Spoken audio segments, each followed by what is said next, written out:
ஆச்சி மசாலா. எந்த சமையலும் ருசி தேடும் ரகசியம் 20 ரூபாய்.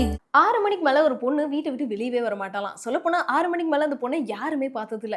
என்னடா இது அப்படின்னு சொல்லி தான் எல்லாரும் யோசிச்சுட்டு இருப்பீங்க. ஸோ இது வந்து என்ன படத்தோட கதை அப்படின்னு பார்த்தீங்கன்னா, நம்ம ராமன் லீலா. நம்ம ரியோராஜ் அவர்கள் நடிச்சிருக்க படம் தான் ராமன் லீலா. இந்த படம் நாளைக்கு தான் ரிலீஸ் ஆக போகுது. அது மட்டும் இல்லாம ரியோராஜ் வந்து இப்போ ரீசென்ட்லி செலக்ட் பண்ற எல்லா ஸ்கிரிப்ட்டுமே வேற மாதிரி தான் தலைமை செலக்ட் பண்ணிட்டு இருக்கான். என்னடா இது ஒரு மாதிரி யூனிக்கான கான்செப்டாவே இருக்கு அப்படின்னு சொல்லிட்டு ரியோ நடிச்சிருந்தாவே அந்த படம் கண்டிப்பா ஒரு யூனிக்கான கான்செப்டா தான் இருக்கும் அப்படின்றது வந்து நமக்கே இப்போ வந்து மண்டையில பதிஞ்சிருச்சு. ஸோ அந்த மாதிரி தான் இந்த ராமன் லீலா படத்தோட கதையுமே வந்து ரொம்ப டிஃப்ரெண்டான ஒரு ஸ்டோரி அப்படின்னே சொல்லாங்க. இந்த படத்தோட கதை என்ன அப்படின்னு சொல்றதுக்கு முன்னாடி நம்ம ராமச்சந்திரன் கண்ணன் அப்படின்றவர் தான் இந்த படத்தை டைரக்ட் பண்ணியிருக்காரு.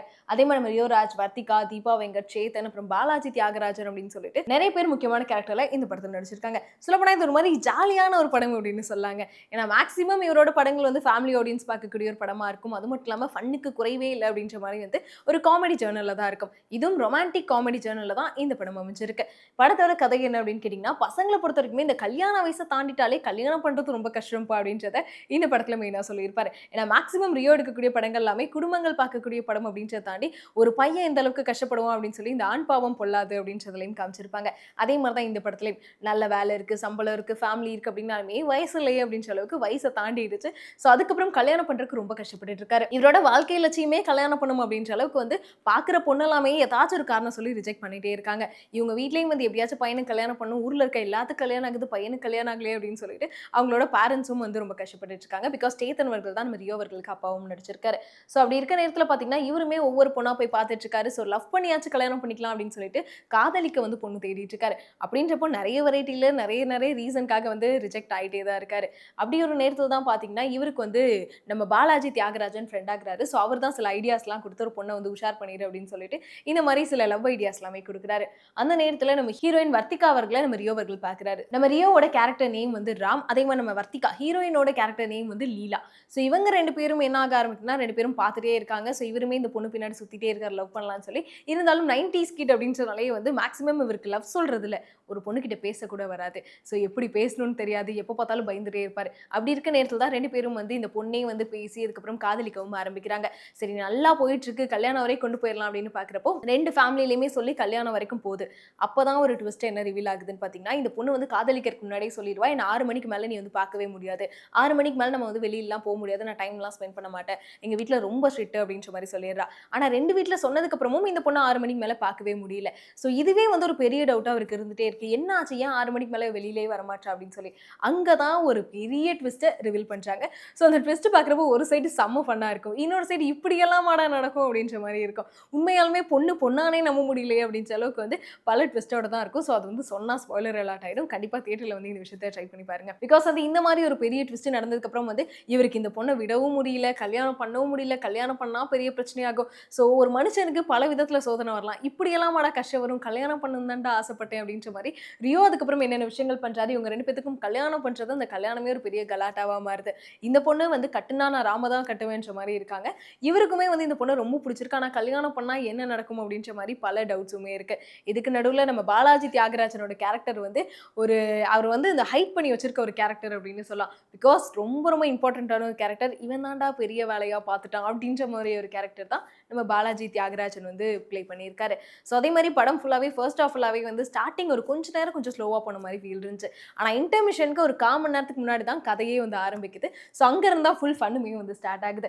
அதுக்கப்புறம் செகண்ட் ஆஃப் ஃபுல்லாக இவங்க ரெண்டு பேத்துக்கும் கல்யாணம் நடக்கக்கூடிய அந்த கல்யாண வீட்டில் நடக்கக்கூடிய ஃபன்னாக இருக்கட்டும், ஸோ அங்கே நடக்கக்கூடிய கலாட்டாவாக இருக்கட்டும், இந்த ட்விஸ்ட் வந்து அவங்க வீட்டிலலாம் தெரிஞ்சக்கப்புறம் எப்படி ரியாக்ட் பண்ணுறாங்க, முக்கியமாக வந்து அந்த காதல் அப்படின்ற விஷயத்தை எவ்வளோ அழகாக காட்டுறாங்க. வயசு தாண்டிட்டா நம்ம செலக்ட் பண்ணுறதை தாண்டி வேற யாராச்சும் நம்மளை செலக்ட் பண்ணுவாங்களான்னு சொல்லி கடைசி வரை ஏங்கிட்டே இருக்க வேண்டியதான் அப்படின்ற மாதிரி டைலாக்ஸாக இருக்கட்டும், ஒரு பையனுக்கு இந்த மாதிரி சுச்சுவேஷன் வந்து எப்படி ஹேண்டில் பண்ணுவோம் அப்படின்னு சொல்லிட்டு ரொம்ப அழகாக வந்து படத்தில் வந்து காமிச்சிருப்பாங்க. ஸோ படம் ஃபுல்லாகவே செகண்ட் ஆஃப் ஃபுல்லாக செம்ம ஃபன்னாக வந்து கொண்டு போயிருந்தாங்க. பட் ஃபர்ஸ்ட் ஆஃப் மட்டும் அந்த ஒரு 20 மினிட்ஸ் வந்து இன்னும் கொஞ்சம் நல்லா கொண்டு போயிருக்கலாமோ அப்படின்ற மாதிரி ஃபீல் தான் இருந்துச்சு. ஏன்னா ஆரம்பத்தில் என்னடா இவ்வளோ ஸ்லோவாக போகிறீங்க அப்படின்ற மாதிரி டேரக்டர் வந்து லைட்டாக ஃபீல் பண்ண வச்சுட்டாரு.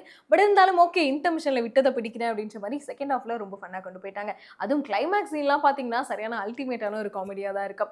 இது சில டைம் பார்க்குறப்ப எனக்கு இந்த டபுள் ஆக்கியபன்சி படத்தோட வந்து கொஞ்சம் கனெக்ட் ஆன மாரியும் ஒரு ஃபீல் இருந்துச்சு. இருந்தாலும் ஒரு வித்தியாசமான கதை தான். ஸோ இத வந்து நீங்க இந்த ஒரு ஜர்னர்ல இந்த ஒரு கதைய வந்து வேற வேற படங்கள்ல பார்த்துருப்பீங்க. அதெல்லாம் மிக்ஸ் பண்ணி ரொம்ப அழகா வந்து பிரசன்ட் பண்ணியிருக்காரு.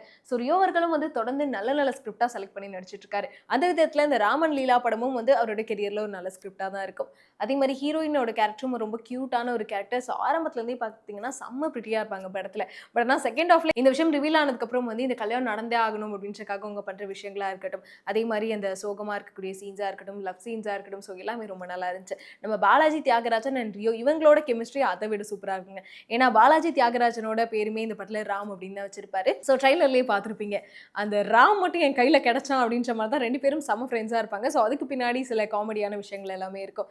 சரி என்னடா இது நடக்குது? யார் யார் கூடடா இருக்கீங்க? அப்படின்ற மாரி வந்து செம்ம ஃபன்னா வந்து கொண்டு போயிருப்பாங்க. முக்கியமா முனிஷ்காந்த் அவர்களோட கேரக்டரும் வந்து ஒரு செகண்ட் ஹாஃப்ல ஒரு ஜாலியான ஒரு கேரக்டர் அப்படின்னு சொல்லலாம். சேத்தன் அவர்கள் வந்து இப்ப தொடர்ந்து நெறைய நல்ல படங்கள் குடுத்துட்டு இருக்காரு. ஸோ ஹீரோஸ்க்கெல்லாம் ஃபேன்ஸ் ஆகுறோமோ இல்லையோ, சேத்தன் அவர்களுக்கு கண்டிப்பா எல்லாருமே ஃபேன்ஸா இருப்போம்னு நெனைக்கிறேன். இப்போ ரீசென்ட்டா ரிலீஸ் ஆக போற முதராத்திரி படமா இருக்கட்டும், இல்ல இந்த படமா இருக்கட்டும், எல்லாத்துலயுமே சேத்தன் அவர்கள் ஒரு இம்பார்ட்டன்ட்டான கேரக்டர் பண்ணியிருக்காரு. ஸோ இந்த படத்துலயும் அப்பா கேரக்டர்னாலே அப்பாவுக்கும் பையனுக்கும் எதனால சண்டை வருதுன்னு அவங்க 2 பேத்துக்குமே தெரியாது. ஏன்னா அவர் அப்பா, இவர் பையன். ஸோ இந்த ஒரு ரீசன் போதாதா சண்டை போடுறதுக்கு அப்படின்ற மாரி வந்து சில டயலாக்ஸ் எல்லாமே இருக்கும். மேக்ஸிமம் பார்த்தீங்கன்னா, அப்பாவுக்கும் பையனுக்கும் செட்டே ஆகாதுல்ல. அதே மாரி தான் இந்த படத்துலயும் ரியோ அவர்களுக்கும் சேத்தன் அவர்களுக்கும் செட்டே ஆகாது. ஏன் செட் ஆகாதுன்றது அவங்களுக்கே தெரியாது. ஸோ அதுக்கப்புறம் பார்த்தீங்கன்னா, எப்பவுமே வந்து பையன் வந்து அம்மா பிள்ளையா இருப்பாங்க. ஸோ அந்த மாரி அம்மாவுக்கும் பையனுக்கும் இருக்கக்கூடிய எமோஷன்ஸா இருக்கட்டும், ஸோ அந்த விஷயமா இருக்கட்டும், அதே மாரி அப்பா, அம்மா, அப்புறம் தங்கச்சி அப்படின்னு சொல்லி ஒரு ஜாலியான ஃபேமிலிக்குள்ள தான் இவரும் இருக்காரு. ஸோ டோட்டலாவே வந்து ஒரு கல்யாணம் நடக்குதா இல்லையான்ற ஒரு கலாட்டாவான விஷயம் தான் இந்த ராமன் லீலா படமாவும் அமைஞ்சிருக்கு. இது முன்னாடி ராமன் லீலா அப்படின்னு சொல்லி வச்சிருந்தாங்க. பட் சென்சார்ல வந்து பல இடத்த கட் பண்ணிட்டானுங்க போல. இப்போ ராமன் லீலா அப்படின்னு சொல்லி டைட்டிலுமே மாத்தி தான் நாளைக்கு ரிலீஸ் ஆக போகுது. ஸோ டோட்டலாவே இந்த படம் பார்க்குறப்ப மியூசிக்கா இருக்கட்டும், சினிமாட்டோகிராஃபியா இருக்கட்டும், அதே மாரி டெக்னிக்கல் வைஸா இருக்கட்டும், காஸ்டிங் அப்படின்னு சொல்லிட்டு எல்லாமே ஒரு மாரி ஜாலியா தான் கொண்டு போயிருக்காங்க. ஸோ டைரக்டரும் வந்து அறிமுக இயக்குனர் அப்படின்றனால அவரால என்ன விஷயம் முடியுமோ தமிழ் சினிமால நார்மலான ஸ்டோரியா இல்லாம ஒரு டிஃப்ரெண்டான ஸ்டோரியா ஃபேமிலி ஆடியன்ஸ் என்ஜாய் பண்ற விதமா இருக்கட்டும் அப்படின்னு சொல்லி தொடர்ந்து இப்போ அறிமுக இயக்குனர்கள்லாம் நல்ல நல்ல கான்டென்ட்ல படம் கொடுத்துட்டு இருக்காங்க. அந்த விதத்துல இந்த படமும் வந்து வீக்கெண்ட்ல என்ஜாய் பண்ணக்கூடிய ஒரு படமா அமைஞ்சிருக்கு. ஸோ மறக்காம நீங்களும் தியேட்டர்ல போய் இந்த படம் நாளைக்கு ட்ரை பண்ணி பார்த்து உங்களுக்கு இந்த படம் எந்த அளவுக்கு பிடிச்சிருக்கு அப்படின்றத மறக்காம கமெண்ட்ல சொல்லிருங்க.